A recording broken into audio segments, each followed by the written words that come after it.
which is always good. All right, we've got, welcome aboard, everyone. Nice to see you. Thank you very much for being here. I don't know if it's a beautiful day outside, but it's a beautiful day in here. All right, I'm Tammy Bruce, of course. I'm the spokesperson here for the State Department. And everyone watching at home, however you're seeing us, thank you all very much. You can get us at the State Department X account, I believe, also at state.gov. I know C-SPAN viewers are always with us, and I appreciate that, as well as a variety of other streaming. I don't know. There's my young man who was not here last time because he was traveling, Tommy Piggott, our principal deputy. And he will be briefing on Thursday, by the way, as we begin here. So let's start with the statement, shall we? Here on this, is this the last week of July? Is that possible? It's getting close. It's weird. Everyone's saying no. All right, I'm already wrong. All right, everybody. As of Friday evening, there are no wrongfully detained Americans in Venezuela, and we want to keep it that way. We are committed to doing everything we can to prevent one American national from being wrongfully detained by the Venezuelan regime ever again. To this end, I want to reiterate our clear warning. No one should go to Venezuela. We have the risk, certainly, of wrongful detention of Americans, of dual nationals, of lawful permanent residents. Whoever you are, don't go there. The risk is extremely high. Americans who travel to Venezuela or nearby border regions risk being wrongfully detained for months or even years. And release is never a guarantee. You can stop that yourself by not going to Venezuela. Further, the days of unelected health bureaucrats in Geneva running over the American people are over. It's a good day. In collaboration with the Department of Health and Human Services, we formally notified the World Health Organization of our rejection of the 2024 International Health Regulations amendments, which were set to become legally binding regardless of our WHO withdrawal.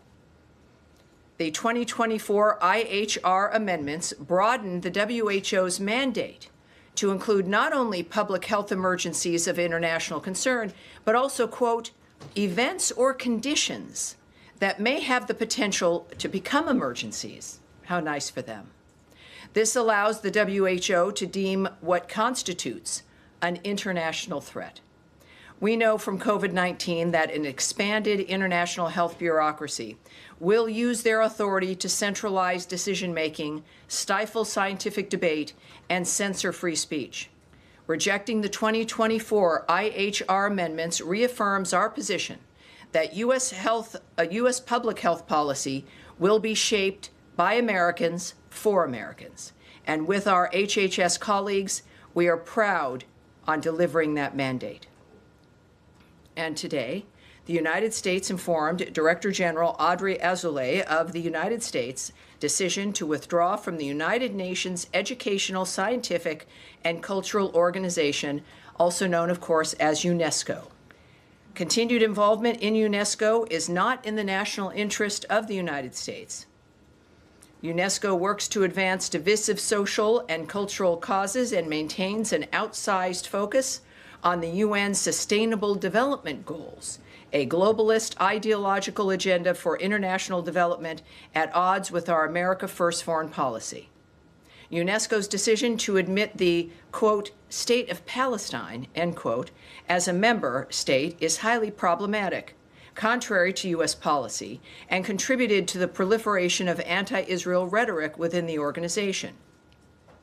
Continued U.S. participation in international organizations will focus on advancing American interests with clarity and conviction.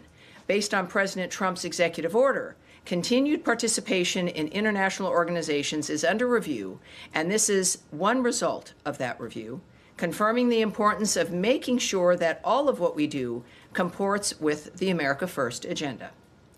And finally, in today's topper, President Donald Trump met with Philippine President Ferdinand Marcos Jr.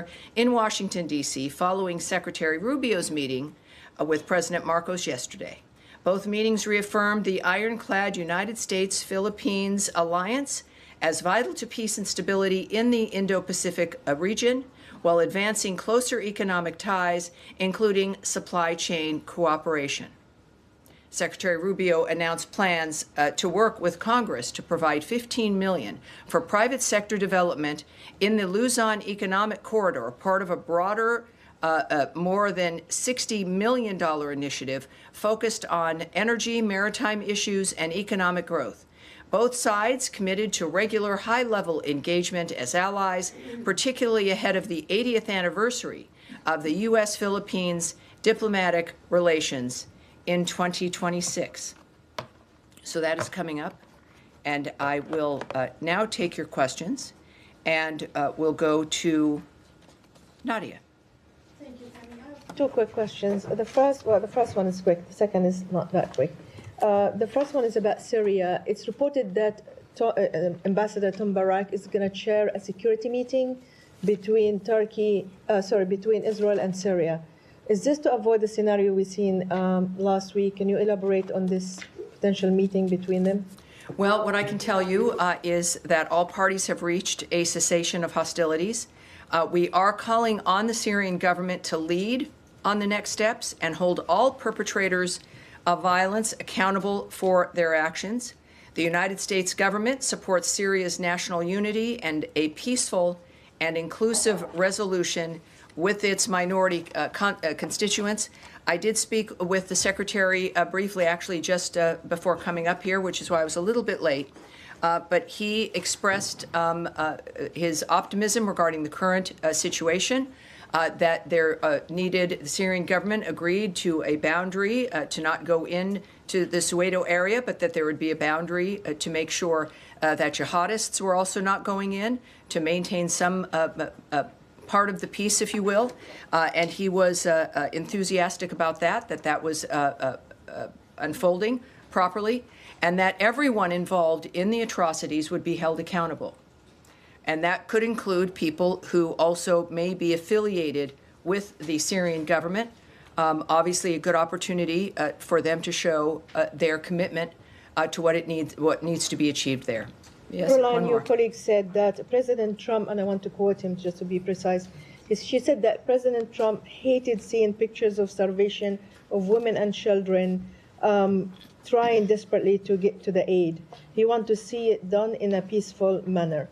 As you know, there's 1,000 people have been killed around the food distribution center. So how can the State Department or the administration fulfill the president's statement of what he said now to make sure that the food amount is increased more than the 80 million that you mentioned to us before, and to make sure that people are secure and not killed while they're trying to get the food? Right. That is clearly our North Star. It is the thing that is uppermost in mind for the president, to still get peace so that these issues are no longer issues.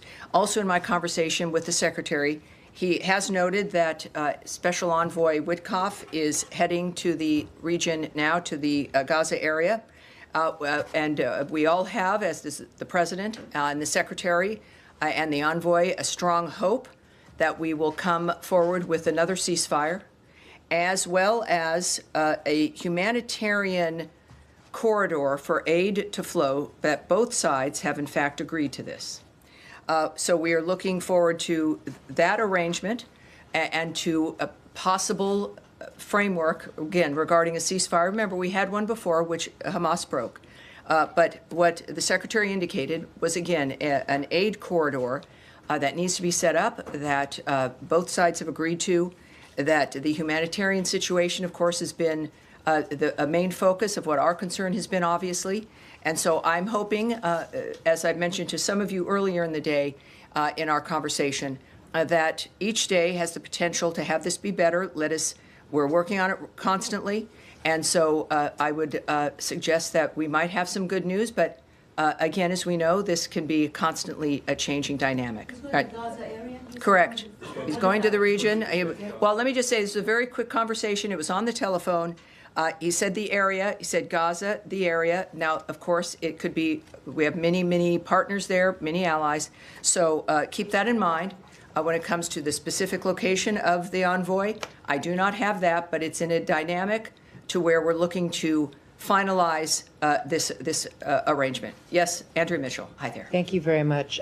Recognizing that, as you've stated many times, as we know, Hamas started this and can finish it. Yes, ma'am. I just want to take it from there, from Of where course. you just left Yes. off.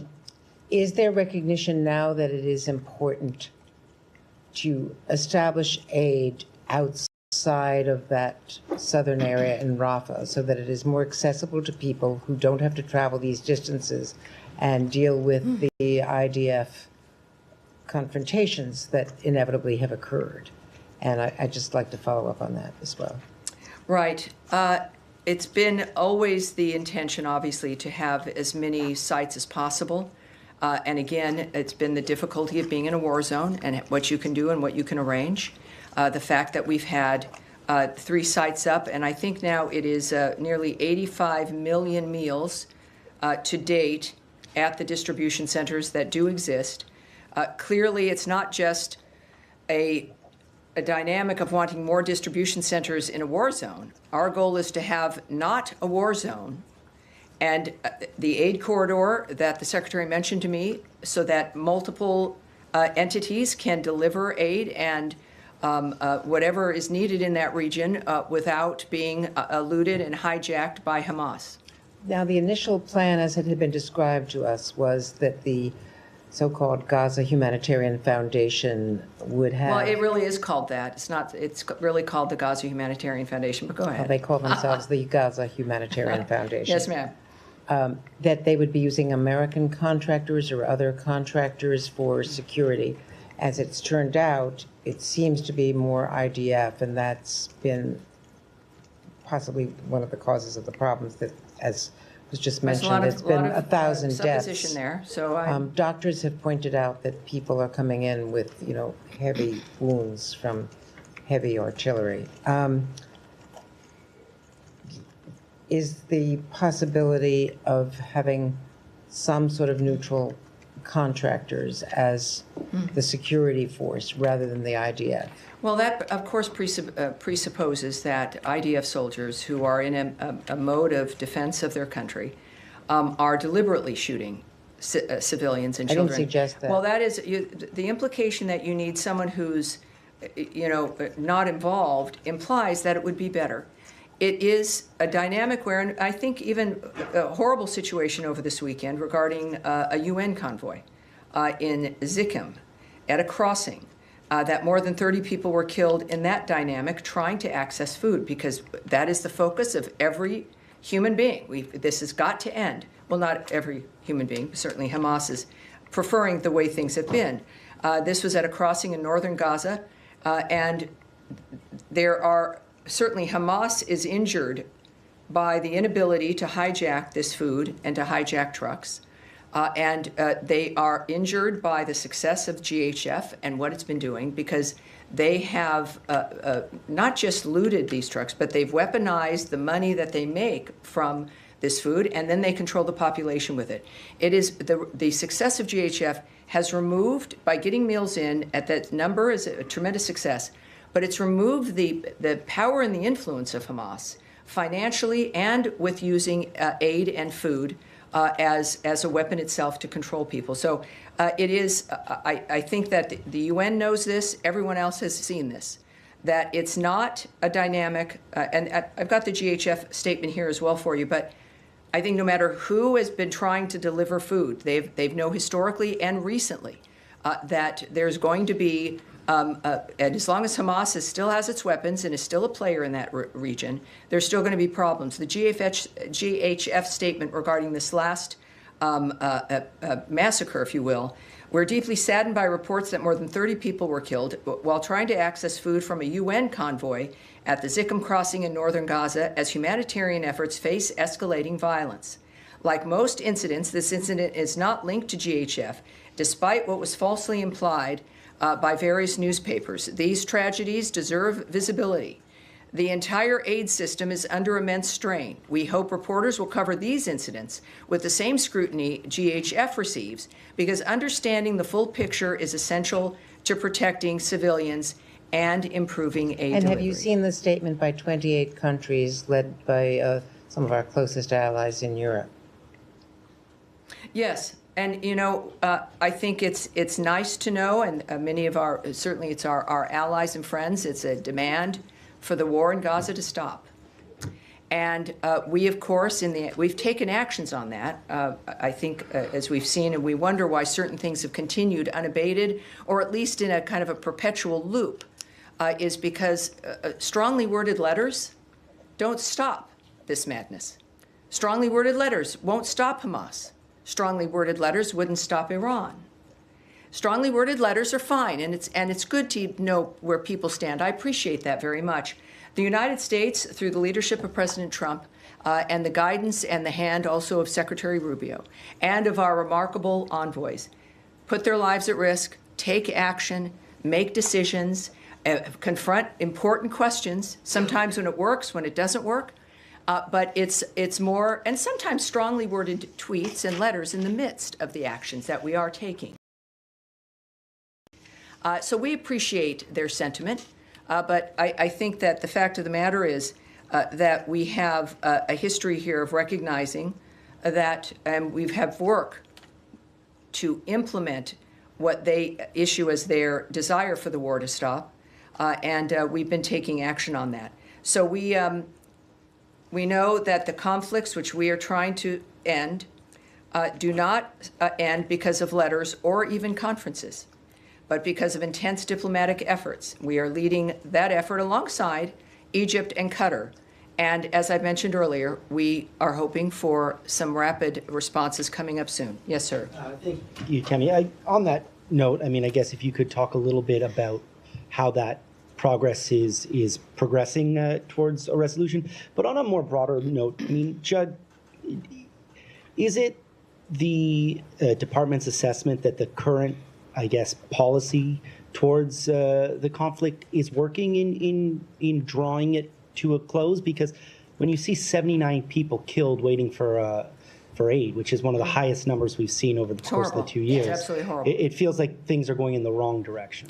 Well, what it shows us here is that the enemy, the barbarian framework that started this on October 7th, with the mass murder of Jews, the biggest mass murder of Jews since the Holocaust, they are going to be upset and strike back when there appears to be the end to the kind of conflict, this never-ending generational conflict that some of the worst people in the world, state sponsor of terrorism, Iran, and their death squads, have relied on fear, have relied on indecision, have relied on people not wanting to face hard decisions. So, of course, they're going to act and cause more terror and more death in the hopes that people will retreat. That's not going to happen.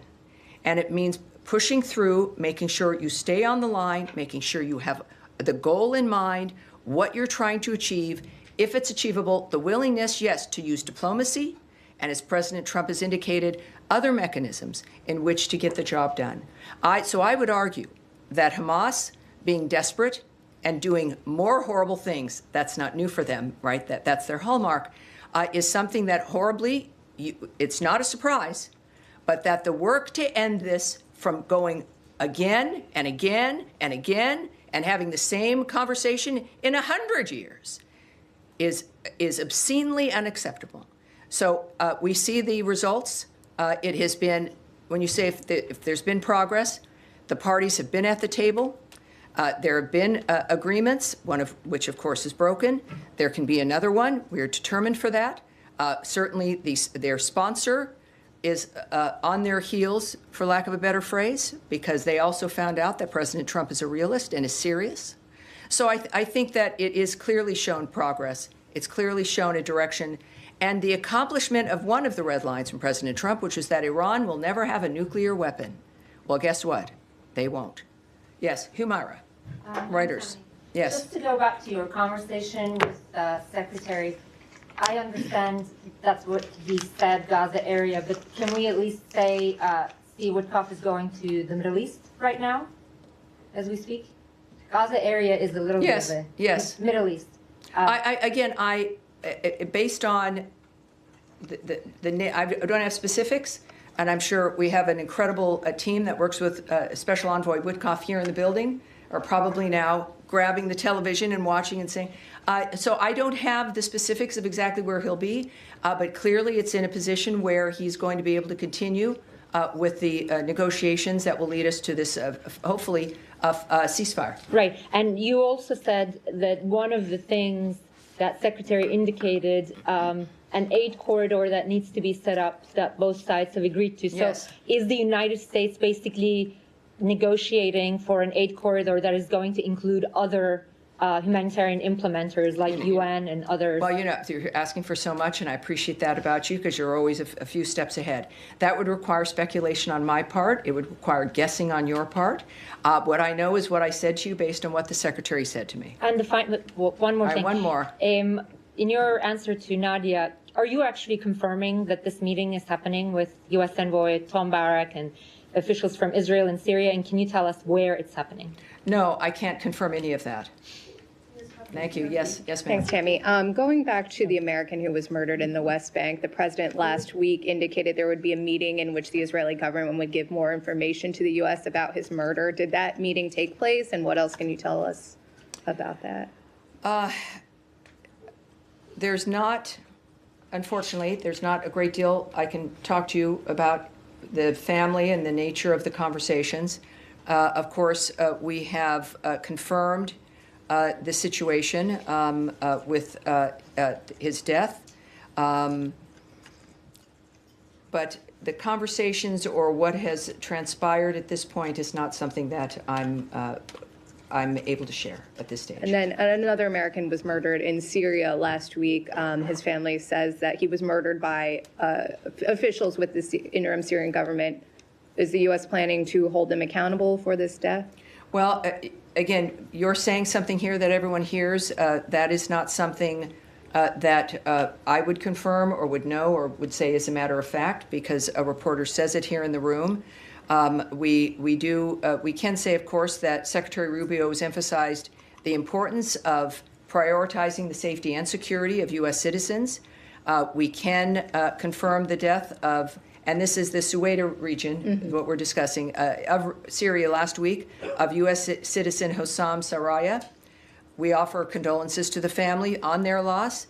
We are providing consular assistance to them, but in the midst of the further conversations, I can't give you any more details except what we've already discussed. And then quickly on Haiti, the secretary announced yesterday that he had determined a number of legal permanent residents had ties to what has now been determined to be a Haitian FTO. How many people were affected by this? How did you determine that they had ties? Yes, again, for everyone at home, FTO is a foreign terrorist organization, so it's a very serious dynamic. Last month, Secretary Rubio determined that certain aliens with U.S. lawful permanent resident status who have supported and collaborated with Haitian gang leaders connected to Vive Ensemble, a U.S. designated foreign terrorist organization, are deportable due to the potentially serious foreign policy consequences of their continued presence in our nation.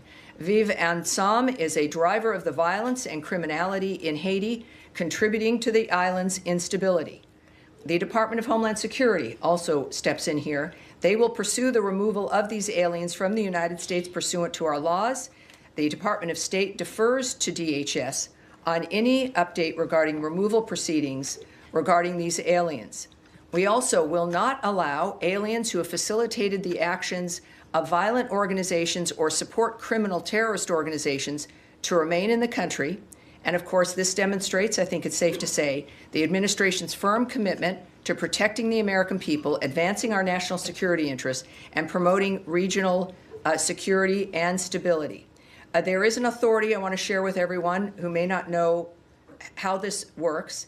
These actions are taken pursuant to Section 237A4C of the Immigration and Nationality Act. Under this section, also referred to as 4C by many, of the INA, an alien is deportable if the Secretary of State has reasonable grounds to believe that the alien's presence or activities in the United States would have potentially serious adverse foreign policy consequences for the United States. All right. Yes, sir. Could I just ask you, follow up really to Humera's question? When you mentioned these humanitarian corridors, you said this has been agreed between the sides. Is that something that's come from the process in Doha that's been agreed?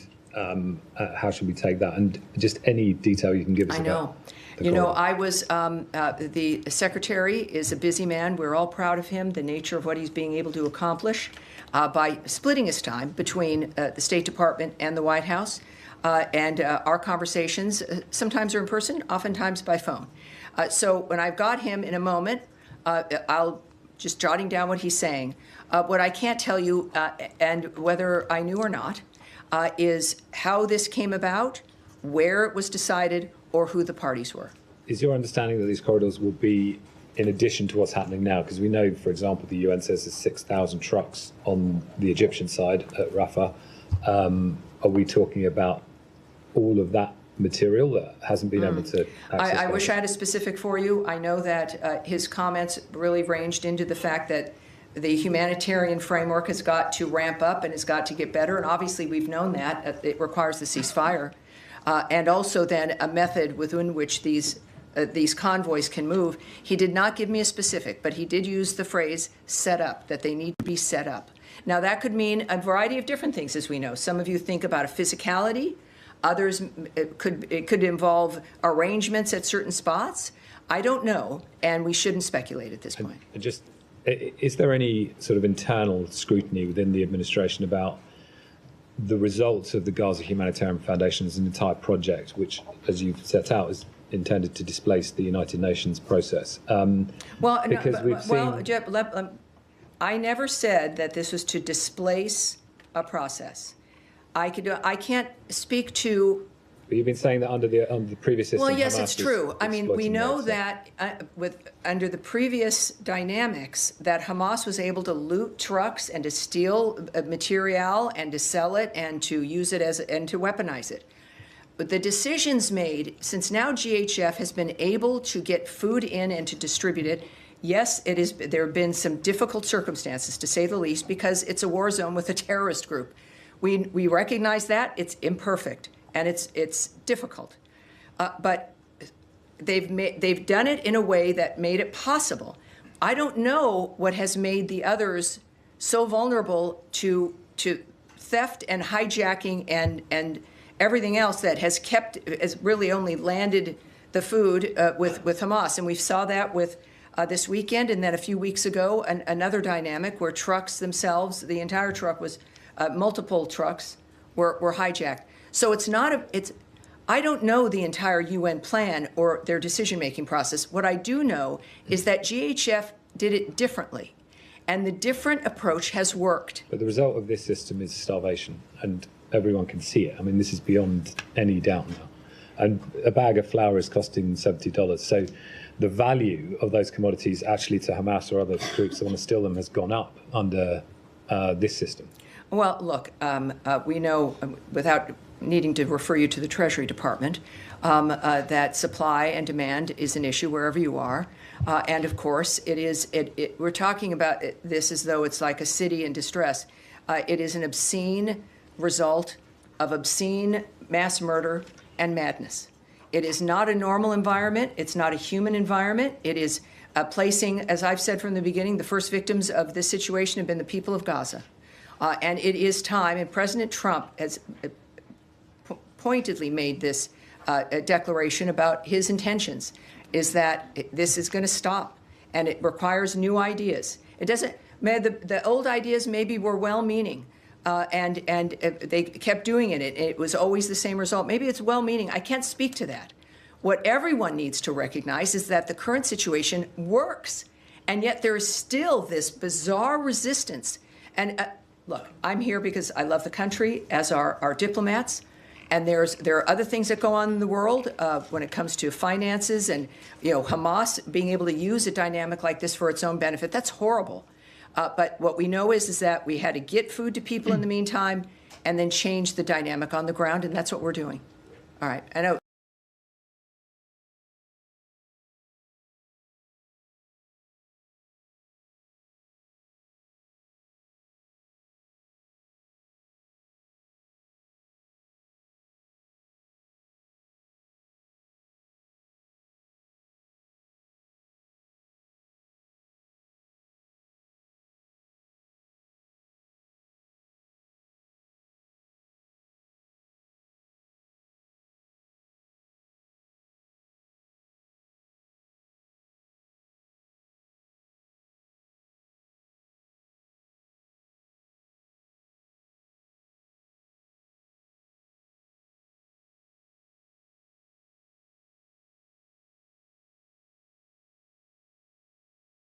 everyone, as they had stopped food delivery because of the dangers on the ground. That was the driving force, was even for us before GHF, was we want to get material into the region, but we want to be able to do it somewhat safely and without it being looted or taken by Hamas.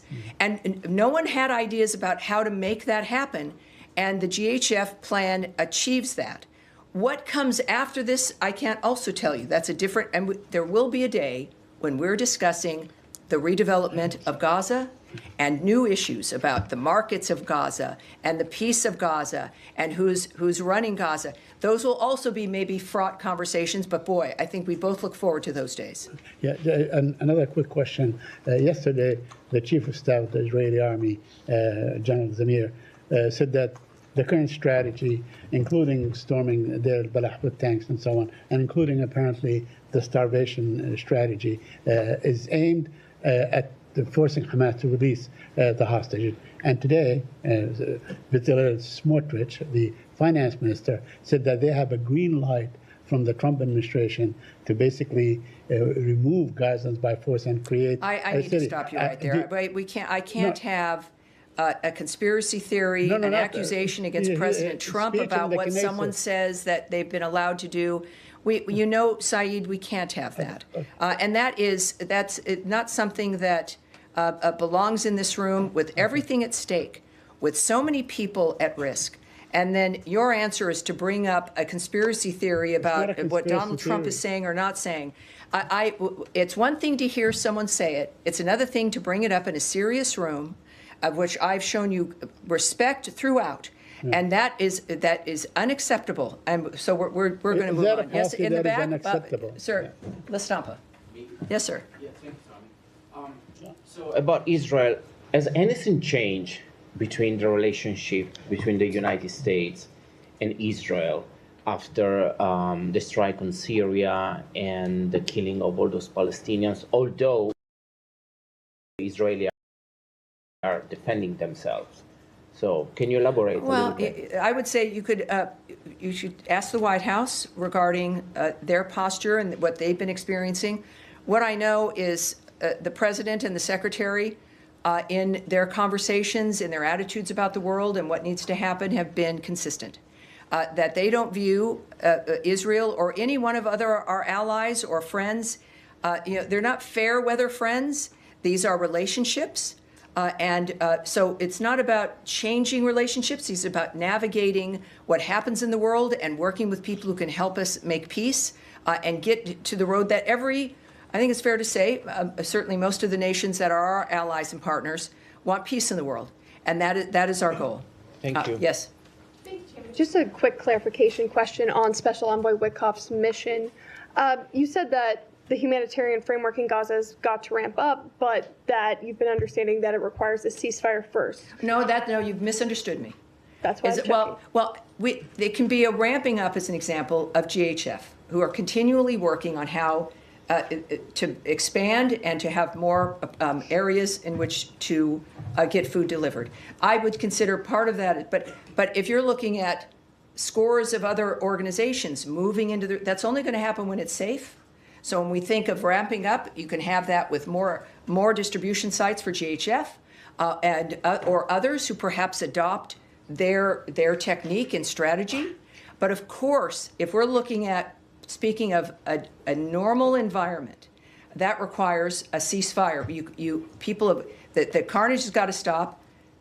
Hamas has to lay down the weapons that they have, and they've got to release the hostages. That was the other note that the secretary made to me, was the expectation of the release of hostages. I did not get whether it was a particular number or all of them, but that is something he mentioned. All right. Yes, Sean. Sure. Just a couple things. I mean, first of all, in your statement in UNESCO, you talked about the state of Palestine, in quote marks. Ambassador Huckabee is in the West Bank today. He's in Ramallah. He met somebody from the Palestine Liberation Organization, and he visited a Christian village in the West Bank recently. Could you talk about his increased engagement with the Palestinian Authority? Does this show any sort of shift, any sort of new effort, and what are the asks of the Palestinian Authority?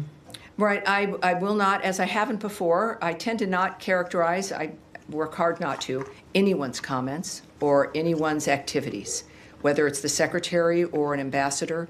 or an envoy or diplomat. So I'm not going to characterize his remarks. I think we're led by a group of men and women who are pretty clearly speak for themselves. But I wouldn't speak on anything that extends beyond looking to his comments and his activities.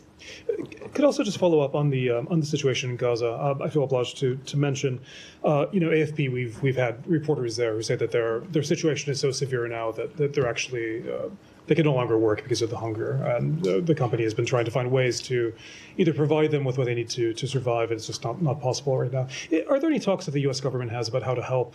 Obviously, journalists aren't. It's a broader problem than just the journalists, but to help people who are there. It's not just AFP; it's other outlets. Either help people get out, help people get supplies that they need, and more broadly, whether to facilitate greater access for foreign journalists. So you're speaking about Syria?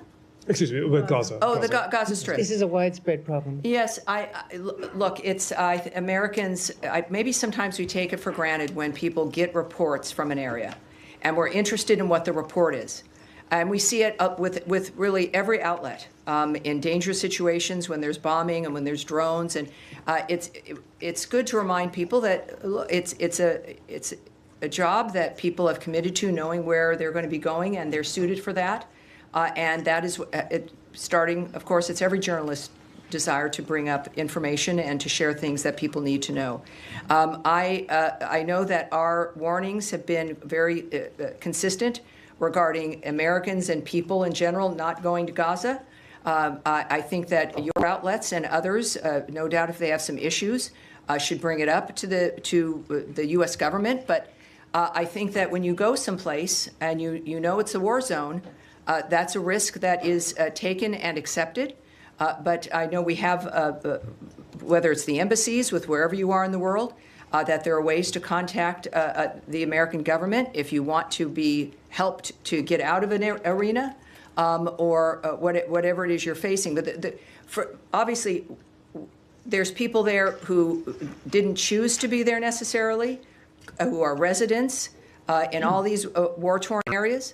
And then there's reporters who we owe a great deal to, who go to these areas and report to Americans for us. Sure, just to clarify, and the world. Just to clarify, we're talking about local reporters. Foreign reporters can't go in, and these people, they have no recourse. But I'll just say that I think all of us, anything that can be done to help the people who are there, I think all of us would be. Well, every single thing we're doing clearly is going to be beneficial for the people and for the people who happen to be reporters, for foreign reporters who want to enter an area.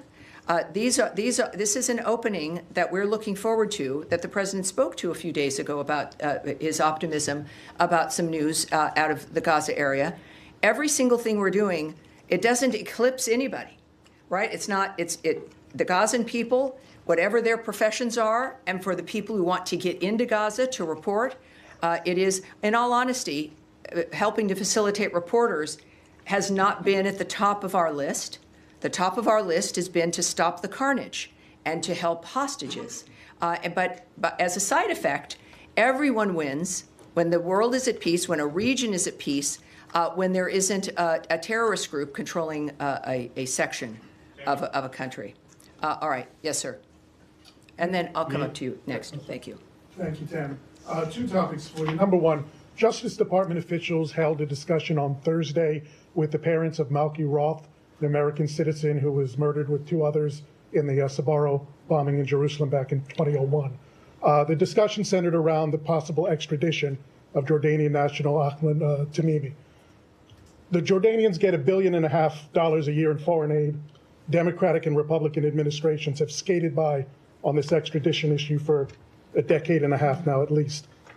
What's preventing Secretary Rubio from pushing the Jordanians to finally go through with this extradition? Well, I would reject the premise of your question that nothing stops Secretary Rubio. But secondly, you've said a lot of things that I don't know where you've received that or what the context is or if it's completely accurate. So I want to get you an answer. We're going to take that away to see what we can get for you. Second, can I get a second topic? One more. In terms of Syria going forward, some of the sanctions obviously have been lifted by the Trump administration and some more on the way. Some, though, are determined by Congress, like the Caesar sanctions. Yes. There's two competing bills right now in Congress. One to completely lift the Caesar Act sanctions, another to kind of slow walk it a little bit, make it provisional on Syrian government meeting some parameters. Is there a particular preference that the secretary has here for implementing the lifting of the Caesar Act sanctions? I have nothing to preview for you regarding a choice that the secretary might make. He's of course involved in every dynamic. The sanctions have been lifted because we want Syria and its government to have a chance to become stable. It has been very clear what the requirements are. We know we have to work for it to become stable because it's unstable. And so that's our focus, is a very intense dynamic to see if Syria can become part of the regular crowd of nations. That said, I mean, that's the original commitment, why sanctions were lifted. It couldn't work, sanctions that were on Assad.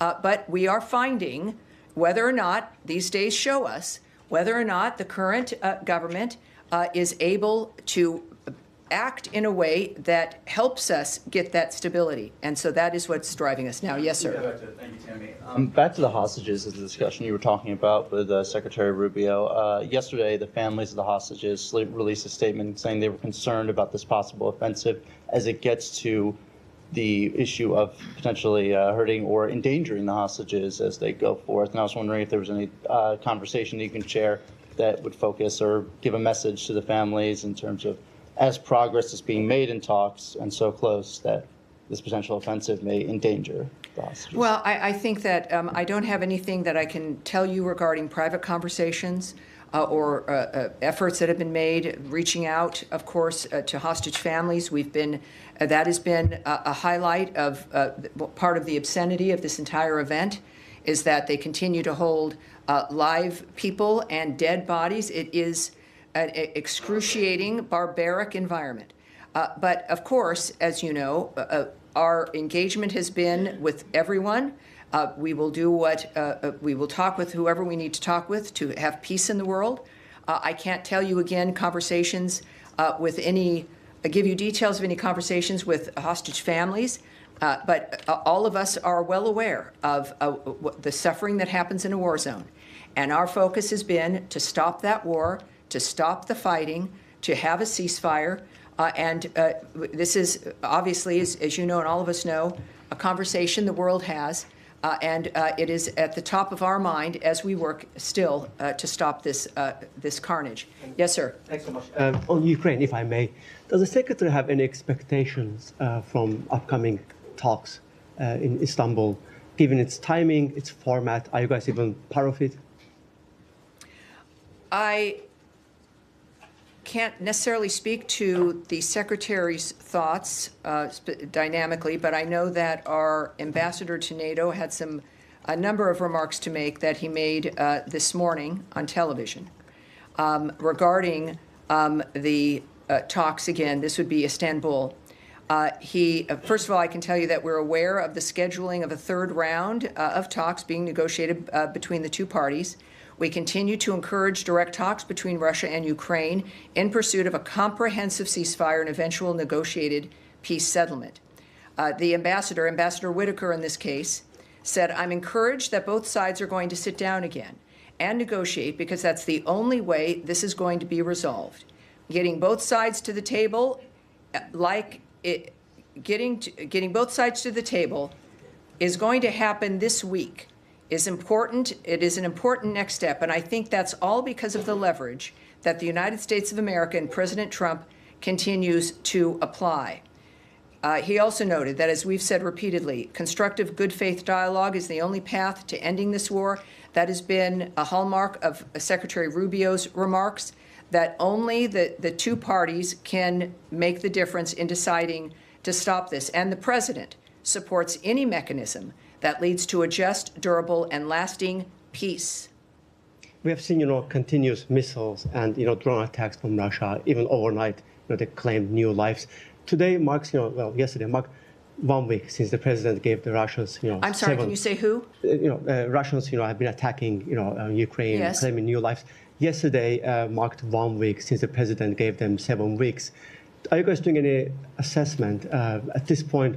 Do you think this 1 week window already allows you to draw any conclusion about their behavior? I would caution when the president notes a block of time or a window, that it could be any time in that window. We've already seen that in one instance.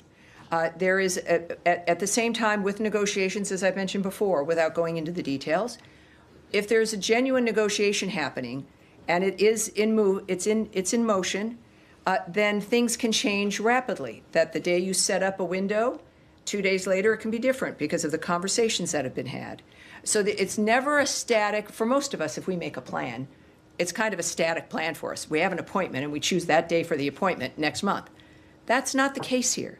These are opportunities that the president speaks about, which is part of an important aspect of his leadership, and what the person who we are speaking with should know, that there might be some options, but it's not the only thing he's looking at. It's not the only dynamic that matters. And we've seen him give windows before, and he's acted very quickly within a block. And I think that's why it matters. So he knows, he's said very, very often, many times, he's not happy with what's happening and the choices that Russia is indulging in. Yes, sir, at the end of the row. Thank you, Madam Rose. Ahmad Shaido from Azerbaijan. Tensions in northern Syria are rising, and we see conflicting interests between countries like Turkey and Israel. And recently, some Israeli voices said that after Iran, Turkey could be the next threat. And meanwhile, in Turkey, there are growing anti-Israel views. Some people are even calling for Turkish army to enter the Gaza. And recently, President Recep Tayyip Erdogan said that we will not allow the partition of Syria. Well, you're in a direction. Every single thing requires a speculation. It's comments that I've not. My question is that how do you assess the possibility, what the I'll tell risk you, when we of? think about Turkey and Israel and that region, it's a very heightened environment, and many things are going to be said. What we can say is, of course, that all parties regarding Syria, of course, there's a cessation of the violence there. We don't see the activity that people are talking about or musing about. We don't see that. We know in many times recently, the president and the secretary have intervened in what could be horrible situations like the India-Pakistan dynamic, which they were able to stop. These are our leaders are very well versed on the nature of what we need to do to keep peace at hand and how to stop any dynamic that might threaten that peace. So I would point people to what is actually the case right now. The real world is enough to have some anxiety about, but we've got good leaders moving us through it. And to not add in conspiracy theories, gossip, propaganda, or other rhetoric meant to make people afraid. Can I ask yeah, Eric. Thank you, Sammy.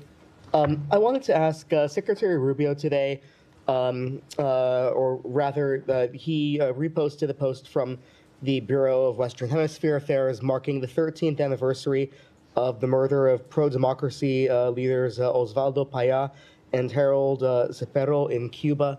We've seen Rosa Maria Paya recently approved for incorporation as a member of the Inter-American Commission on Human Rights. Yes. Can you speak to any additional actions or any evaluation by the administration about the human rights situation in Cuba, any additional actions we might expect in terms of holding that regime to account? I have nothing to preview for you, but with what you've already noted and what we know about Secretary Rubio is, like with every other country that is in some regime-type trouble, he cares about the condition of the people who are there. He particularly, of course, he understandably cares about Cuba. We've seen him take actions in that regard.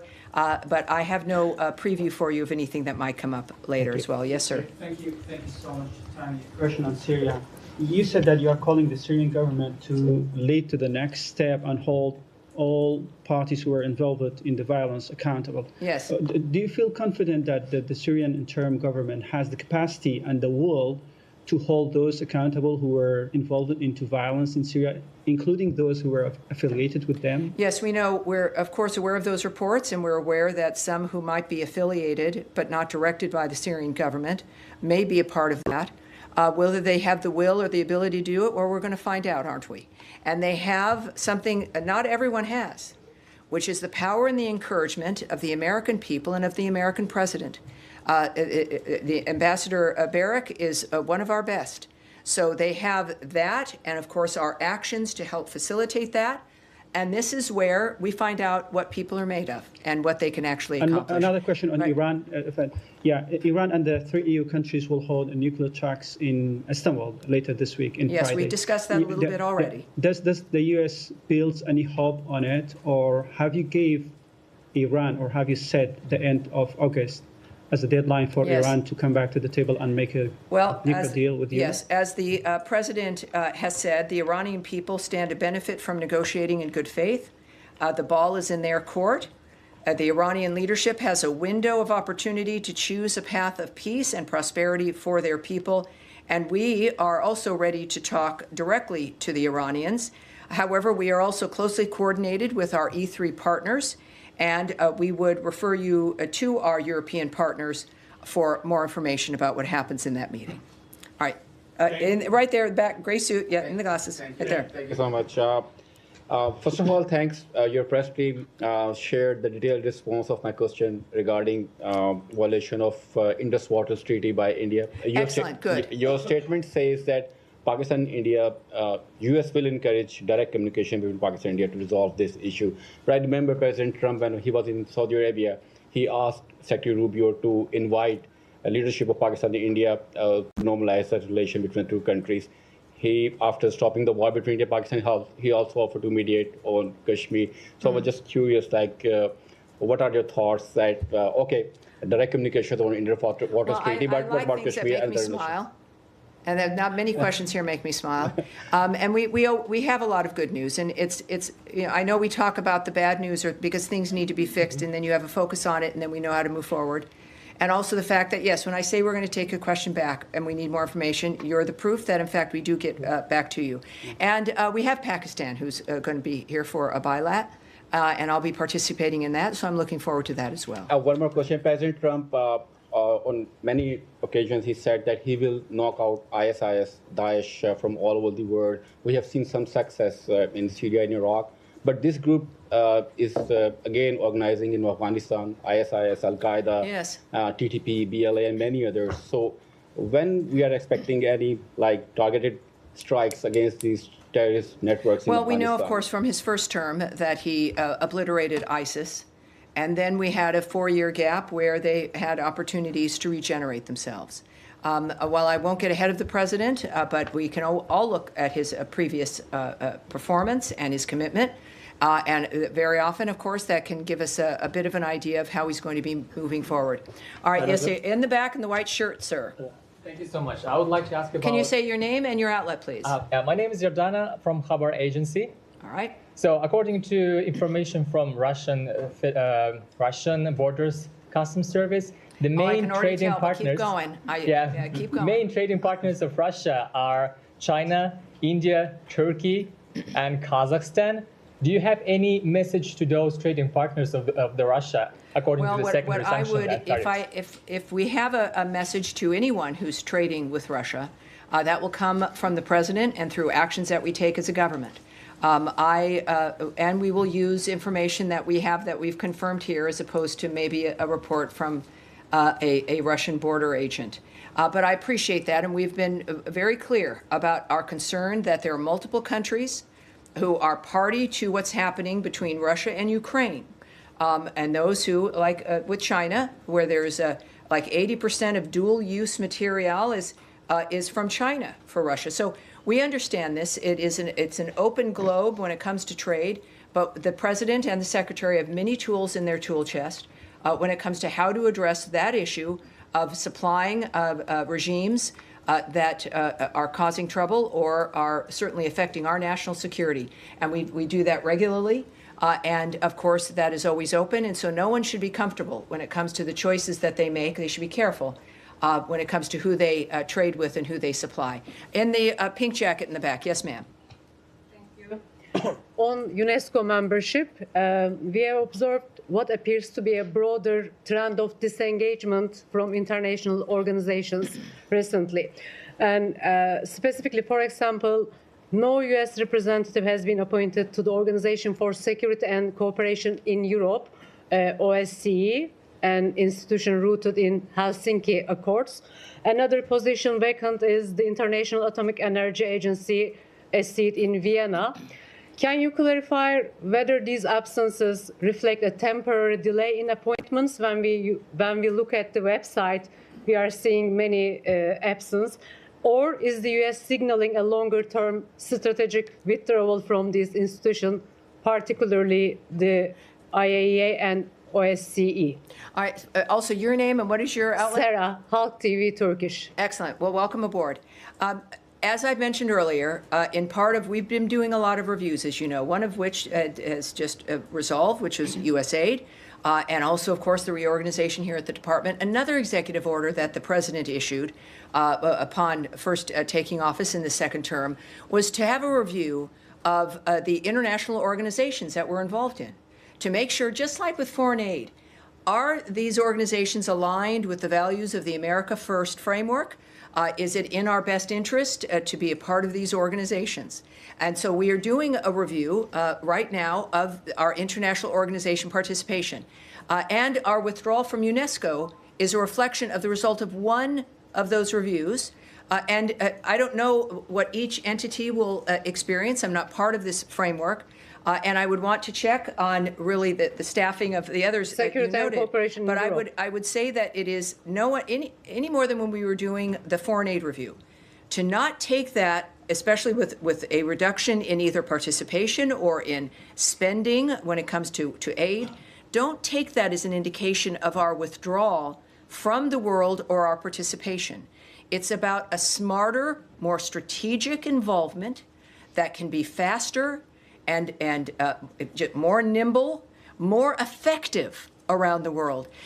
We've mistaken, because of the size of government, this idea that how big you are, how many people are working, how many organizations you're going to is a reflection of success or effectiveness of results, when that is not the case.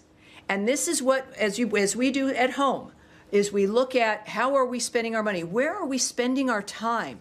Is this something that is valuable for, and in our case, President Trump's vision of America First, but also for the best country in the world, a government that is still, as we are into our 250th birthday, that we want to be that country that people love and want to come to, that can make the difference in the world, that can actually not just help end wars by joining them, but can stop them from starting.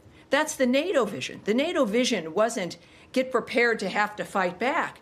It was to be a deterrent. So the vision is not withdrawal or turning inward. It's the opposite. How can we do more faster with more results and more for now, dynamics? That is where we're going to end today, and we will. I'm sorry, that's where we're going to end. I can tell you that for this Thursday, you're going to see Tommy in your briefing, so we will have that wonderful experience coming up on Thursday. Thank you, everyone. Have a great day. I appreciate it.